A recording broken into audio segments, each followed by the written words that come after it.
Hello friends, அனைவருக்கும் வணக்கம். அனைவருக்கும் இனிய மாட்டுப்பொங்கல் நல்வாழ்த்துக்கள். நேத்திக்கு தைப்பொங்கல் செஞ்சுட்டு எல்லாருமே டயர்டாக இருப்பீங்கன்னு நினைக்கிறேன். நானுமே அப்படிதாங்க.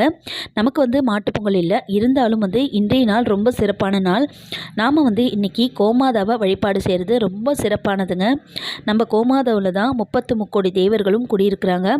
இன்றைக்கி கோமாதாவை நினச்சி வழிபாடு செய்கிறது நல்லது.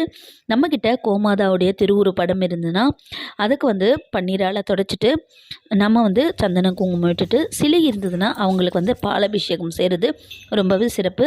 செஞ்சு முடிச்சுட்டு தூப ஆராதனையோட இன்றைக்கி பழங்கள் நெய்வேத்தியமாக வச்சு செய்கிறது ரொம்பவே நல்லது.